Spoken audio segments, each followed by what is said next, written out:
Welcome to the She Word, the interview special. I am so excited to be sitting down with who I consider to be a modern day warrior, who is a woman who's really put herself in the firing line, quite literally at times, for what she believes. Cami Appelgren, thank you so much for being part of this She Word interview special series.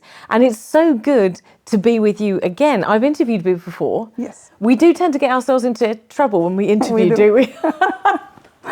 And we've actually known each other for a really long time as well. And I think a lot of people in Malta know about you, but they probably don't know you as a person. So I want to not just talk about what you do, but where you come from, what you believe in, and the impact of standing up for what you believe, because obviously you are very much driven by your love for the environment. And not just the love for the environment, but the love for environment here in Malta. But you aren't Maltese. No. So let's kick off with a bit of a backstory. First of all, how long have you been in Malta? I have been here permanently for 14 years. I 14 think. years. Yes. Okay. So where are you from and what brought you to Malta? So I'm Swedish originally, and I came to Malta in 1999 to learn English, like all the other Swedes. Okay. Okay. So you came to learn English, and how old were you then? 14. 14? Yeah. Wow, in 1999. And Okay. I fell head over heels in love with Ireland, and I decided to stay here. But not when you were 14. You must have gone and come back? Yeah, Or? yeah. Okay. So when did you come back? How old were you when you came back? Then I started coming here every summer, and I lived with the same family in Aura. So I stayed with them 2 months every year. Okay. And so yeah, I mean, I have all my friends here that I spent the summer with. So yeah, I mean, it's the place I grew up, kind of. Oh, that's Yeah. amazing. So you left Sweden, you came here permanently in 1999? No, 1999. You were 14, yes. Then I moved here in 2012. Okay. 2011. In the capacity of what? How did you get yourself to Malta? By car. I drove from Sweden with my kids. Whoa. Hang on a second. So this is, you said 2012. So we're talking about 13 years later. You've had a family. You uproot the family. Yes. And how many kids are we talking about? 2. You got 2 kids, and you decided to bring these 2 kids in a car all the way down to Malta. Yes. Good heavens. It was And fun. how old were the kids at the time? 3 and 5. And you did this on your own? Yeah. That's amazing. So what did you come here to do? What was the capacity? Tell me the story, fill me in. So I wanted to be a diving instructor. I love diving. And my son was about to start school when they are 5, 6. And I said, either I stay in Sweden or I will actually move now. I don't want to move when the kids are getting a bit older. So I took the decision there and then. I sold off all the stuff I had. I mean, I had a flat, car, a job, a very, very good job. And I just stopped everything, sold off everything. And we packed 1 big bag each and we left. That is an incredibly brave thing to do. So you're coming to Malta for a career that you are not yet qualified in, Exactly. taking a gamble, selling everything. What did people think? I think my family thought I was a bit crazy because it's very Swedish. You get your villa, Volvo, a dog, your partner. Of course you get a kids, Volvo. get married, like this settled life, live in a nice villa next to a stream in the greenery. And I just uprooted everything and just took my kids to this tiny little island. So yeah, people told me I was quite crazy. Yeah. But I mean, we only live once, so it's... There you go. And how did the kids settle in? Of course, a bit rocky to start with, but English is quite a used language in Sweden. All the movies are in English, they're not dubbed like in some countries.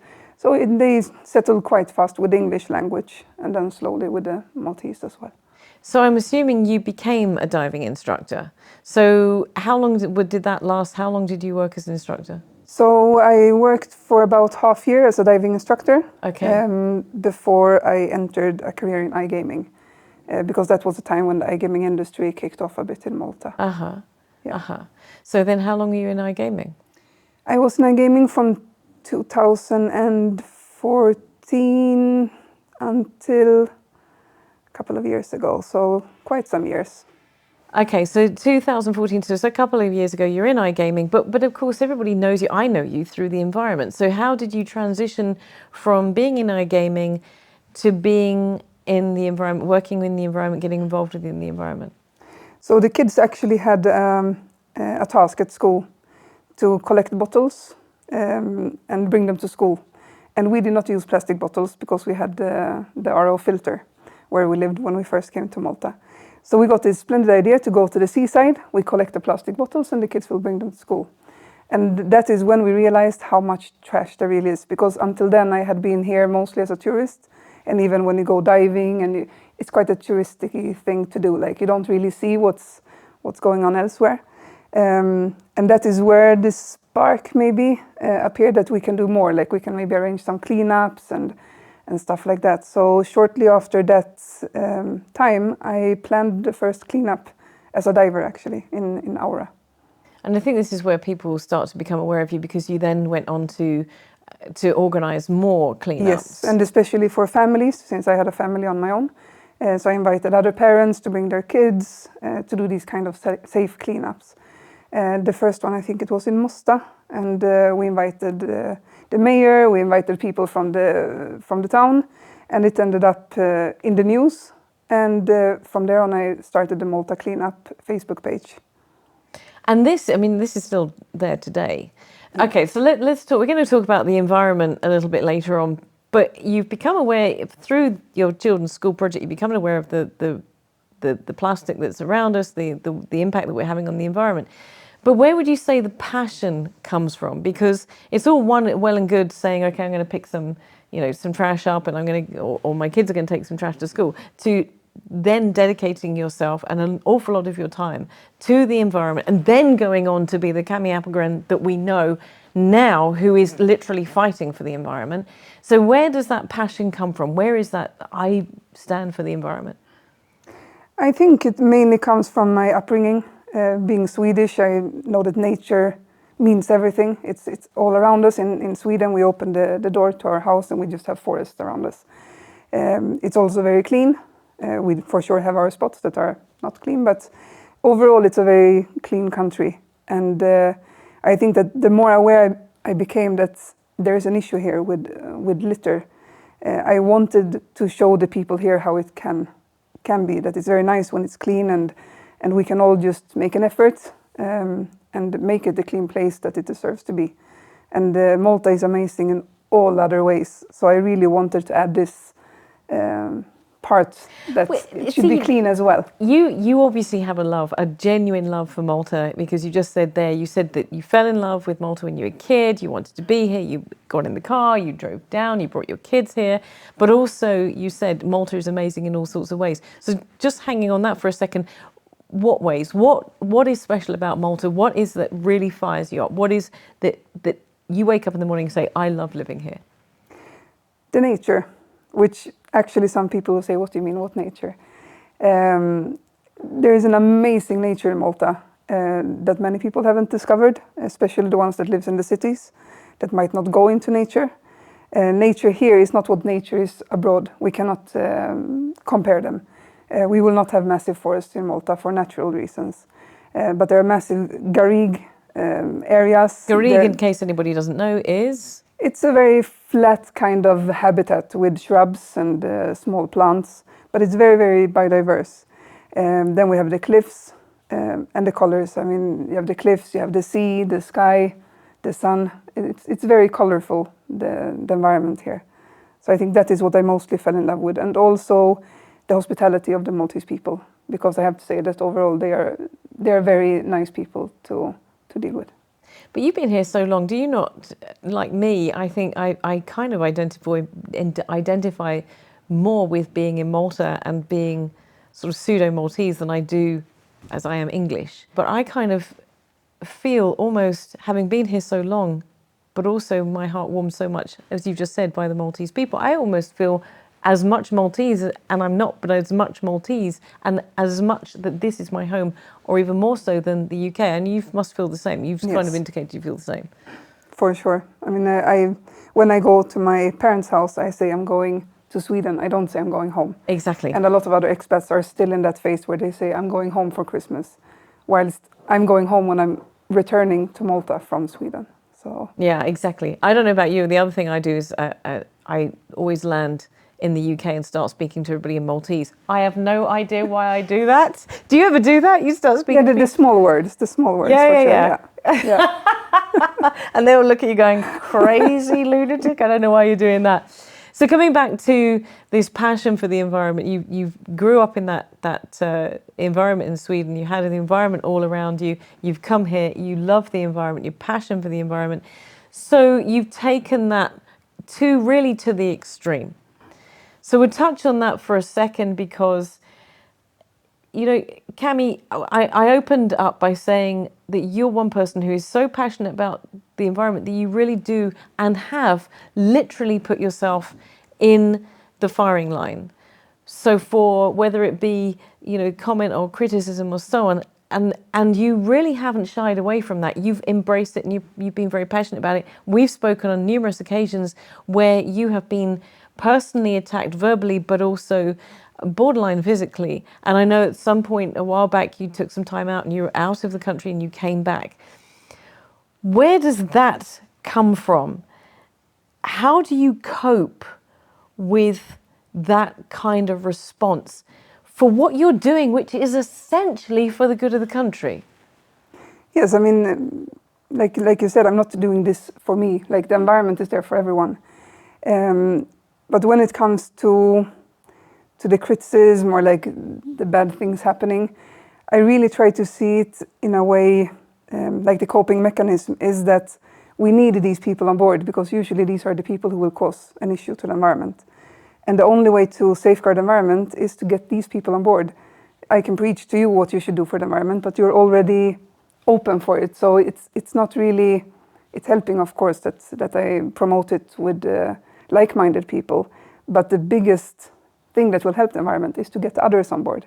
So I always try to take those instances where people don't agree with me, where they're a bit harsh in their criticism, or even when they attack me, to see why do they do that? Where have my communication gone wrong?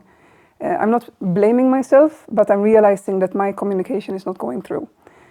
So I do try to adapt my methods of how I work with this after such things happen.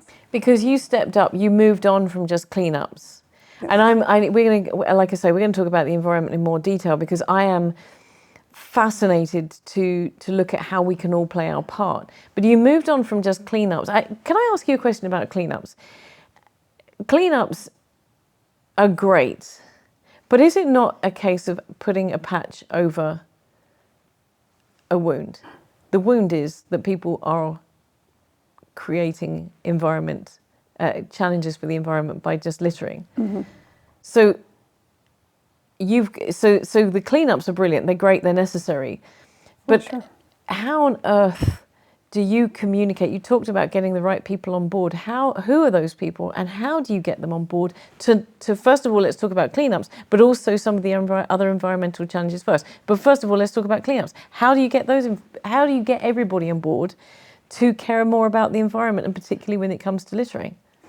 I think something that is lacking a lot, both in Malta and abroad, is the why behind it.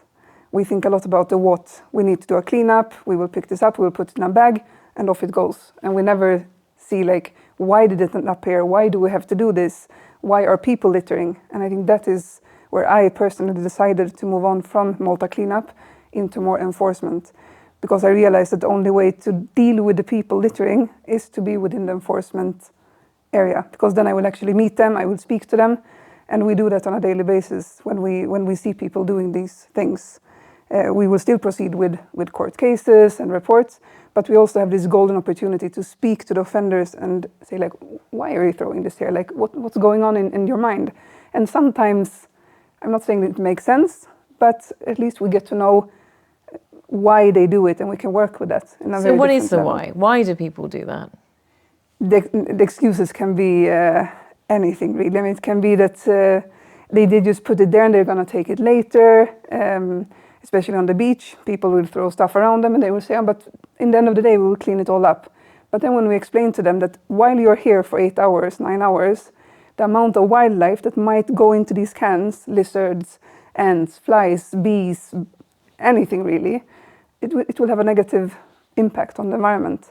And then they start to realize that, yes, maybe when I finish my drink, I should put it in a bin or a bag directly. And also you can forget it. It gets dark, you're a bit tipsy, and you will not clean it up.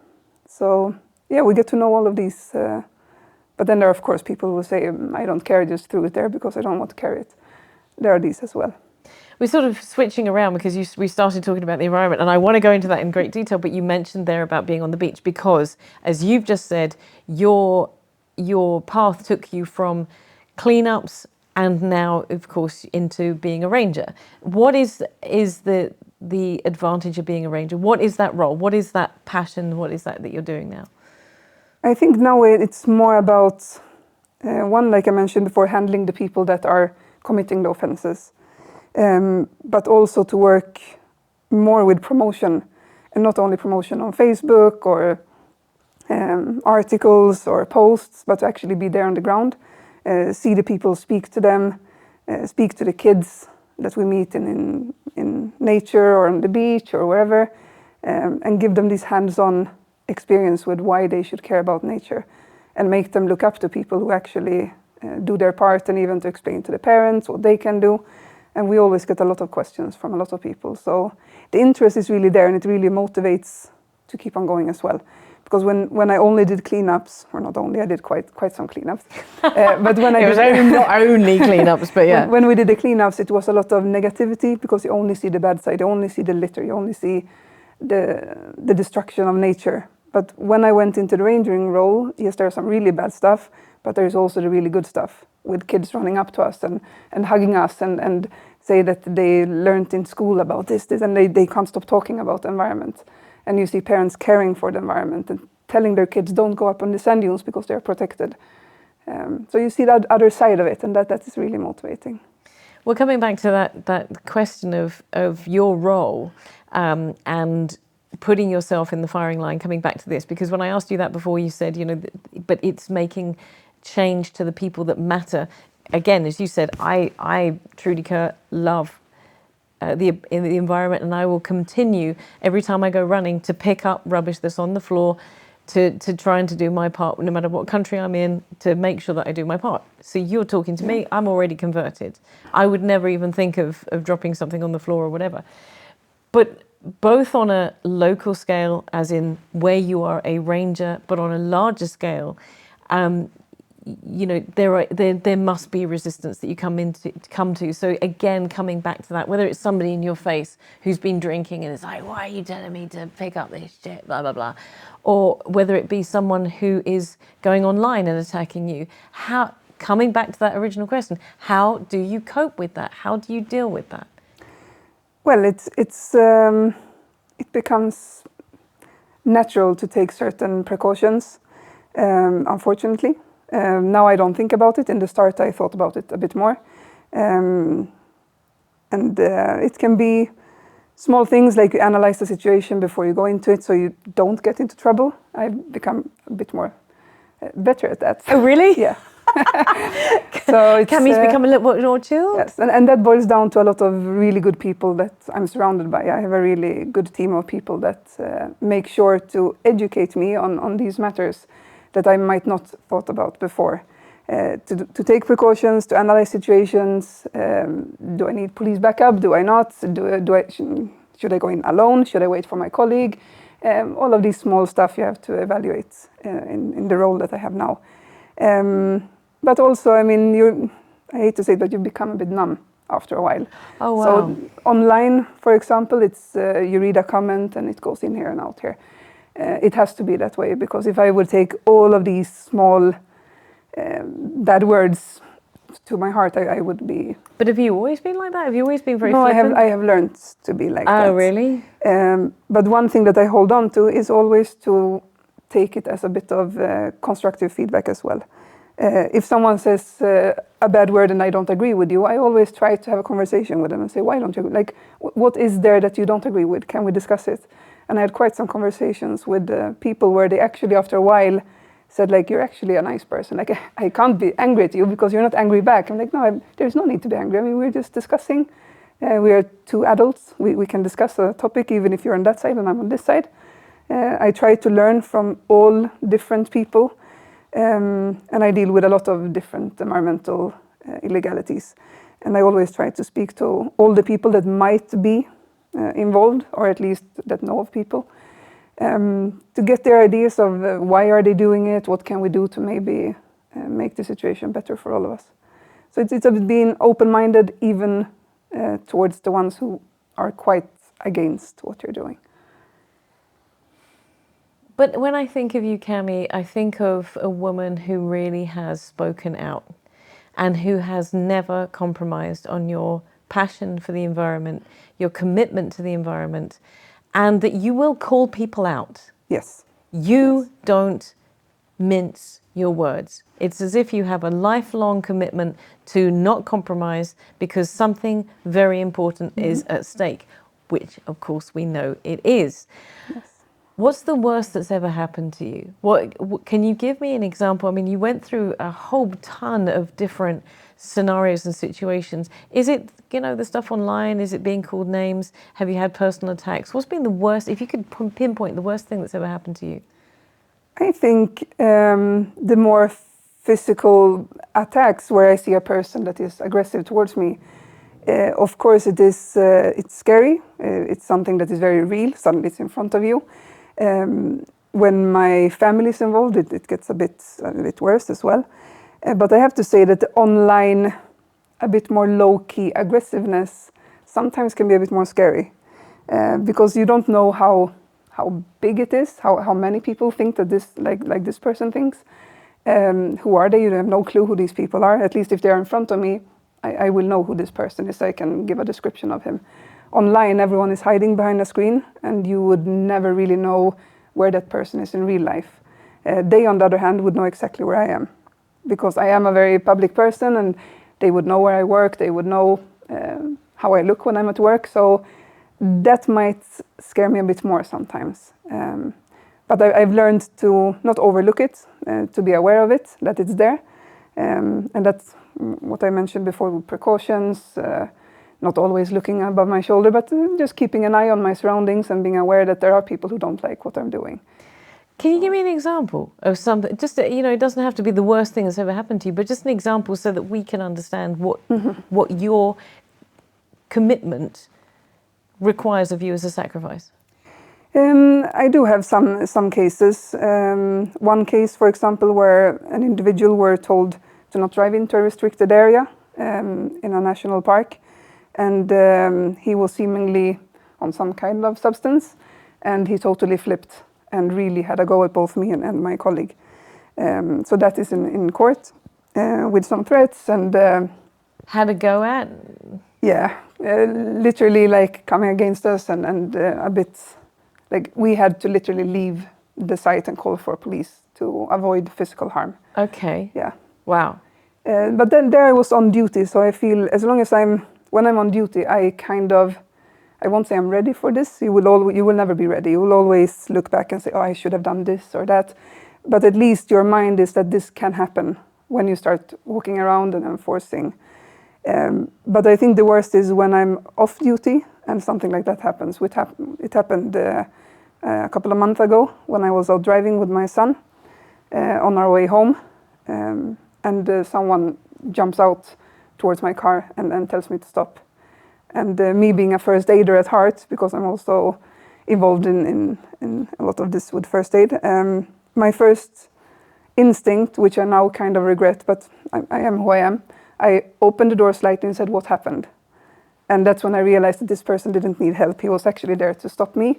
And he also said, after some quite aggressive conversation with more individuals joining him, saying that he knows where I live and he will come outside my gate. And this was while I had a minor in my car crying and being scared. So I think those cases are worst when I'm not on duty, that someone attacks me as a person. It's not that they attack me when I catch them doing illegalities, but actually making their point that they do not want me to do this while I'm off duty. without going into too much detail, what had you, Cami Appelgren, done that had pissed off that person that much? A lot of the work that I'm doing is dealing with people who makes money out of illegalities towards the environment. And when I stand up against these illegalities and actually put the spotlight on them, and they also feel threatened that they will be taken to court or reported because they know I'm not backing off. So if I would report anything, it will go to court and they will no longer be able to do what they're doing. And that is what is pissing a lot of people off that are into this, which is of course not good. I mean, they're not on the good side. I understand that some of them have been doing it for a long time with a lot of impunity. And here am I, this foreign and woman, suddenly standing up against these individuals and saying, no, you cannot continue this. And I will report you and I will continue. In this case, it wasn't like that. I was not going to report this person. I was just out driving. I had no clue that he was even there. But since I have a reputation that I am like this, I will report and I will continue. Most likely, or I wouldn't say most likely, but it could be that either he was up to illegalities or he simply didn't like me because someone he knows has been caught by me. I don't know. But you've just said yourself, you just said because you're a foreigner and because you're a woman. You think it's worse because either of those, that you are, because Yes. you think that a man would get the same response? We have seen plenty of times that male rangers do not get the same behavior from offenders as I do as a woman. I don't know if, I mean, I'm from Sweden where female and male is quite close. Whilst I know that in Malta we have come a long way, but there is still some inequality, which I think is quite well known.